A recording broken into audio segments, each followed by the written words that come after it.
Beliau juga, untuk makluman tuan-tuan dan puan-puan, bekas tahanan ISA, tetapi masih lagi istiqamah dalam perjuangan. Beliau juga merupakan seorang ahli majlis tertinggi Pakatan Keadilan Rakyat, Parti Keadilan Rakyat, yang mana ketuanya sekarang ini bakal menjadi ketua pembangkang di Parlimen. Untuk tidak membuang masa, saya dengan ini mempersilakan Ustaz Dr. Badrul Amin untuk menyampaikan ceramah beliau. Majlis dengan segala hormatnya mempersilakan.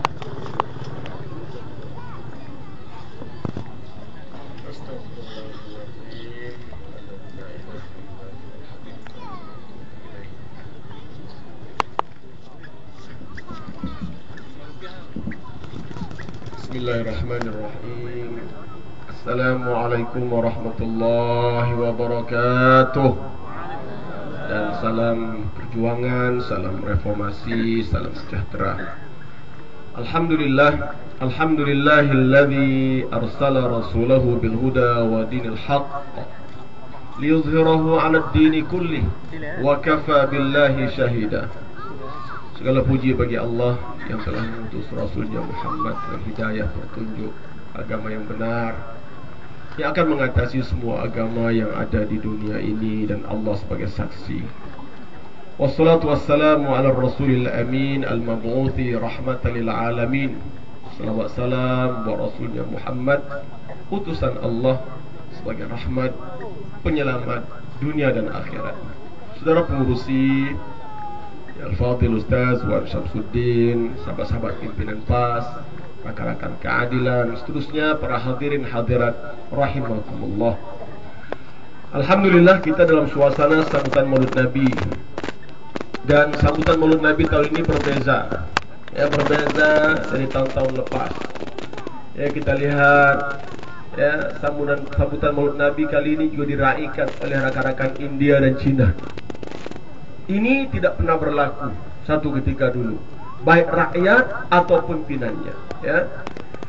Dan semuanya berubah karena berlaku suatu ledakan politik yang cukup luar biasa, di mana kita melihat orang yang dulunya begitu hostile, begitu cemburu, begitu tak senang dengan Islam, tapi kita nampak mereka boleh menjulang panji Islam, malah bertakbir bersama kita. Orang India boleh takbir, orang Cina boleh takbir. Yang pelik, ada lagi orang Melayu yang tak mau takbir.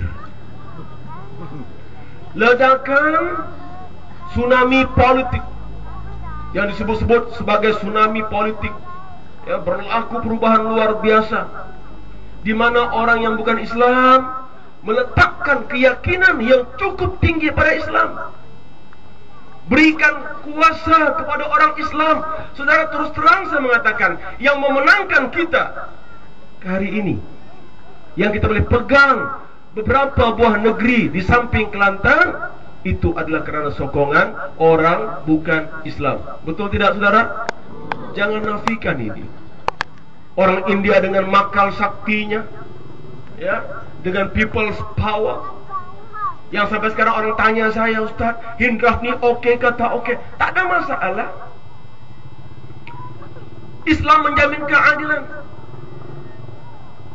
bukan hanya kepada orang Islam, tapi kepada orang-orang bukan Islam. Dan sampai sekarang saya bertanya kepada rakan-rakan Hindu ini, setelah 3 negeri di bawah pimpinan PAS, apa perasaan mereka? Takut tidak pada Islam? Tak takut katanya. Kenapa? Mereka yakin Islam boleh menjamin keadilan untuk semua. Hebat. Saya saja provok. Saya kata, kalau dilaksanakan hudud macam mana? Kamu tak takut? Oh, tak apa, dia kata, kami tak mencuri. Rupa-rupanya yang takut hudud ini siapa, tuan-tuan? Yang mencuri. Yang mencuri itu siapa? Siapa? UMNO lah. Jangan segan-segan. Betul saudara, saya terus terang. Dan banyak nanti saya akan relatekan hal ini. Mereka yakin Islam tidak zalim.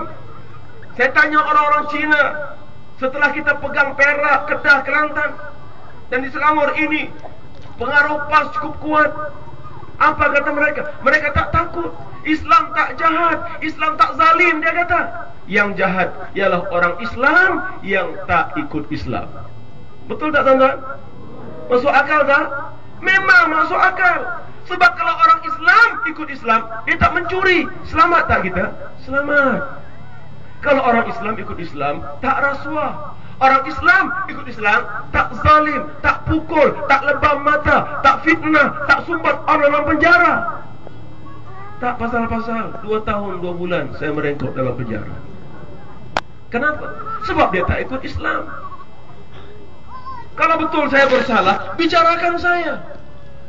Alhamdulillah, saya bebas setelah 2 tahun di penjara dalam ayah saya tanpa bicara. Tapi hari ini hampir 100 orang ditahan, masih ditahan di Kemunting, dan sebahagiannya sudah menjangkau 8 tahun dalam penjara. Siapa nak tanggung dosa kezaliman ini, tuan-tuan?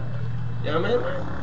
Sebab tu dia yakin kalau orang Islam ikut Islam, Islam tak zalim, Islam tak jahat. Betul. Dan ini keyakinan mereka.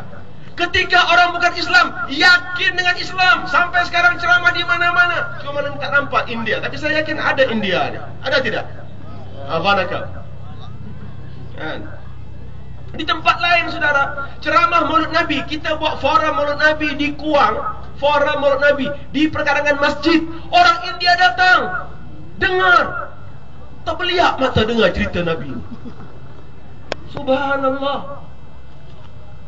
Di saat orang bukan Islam sudah mau mula faham Islam dan letak keyakinan kepada Islam, orang Islam masih tolak Islam. Ini jadi masalah besar di negara kita, saudara sekalian.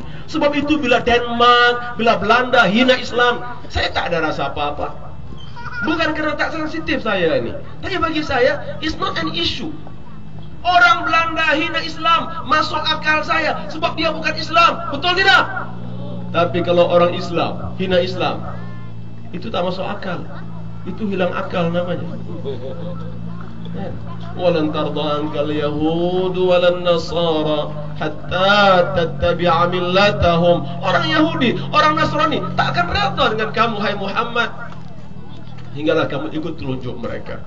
Jadi kalau orang Nasrani, Yahudi hina Islam, serang Islam, roboh rumah Islam, roboh masjid orang Islam di Palestin, I can understand, saya boleh faham. Tapi kalau orang Melayu hina Islam, roboh surau Islam, kunci surau Islam, tutup masjid orang Islam, I cannot understand.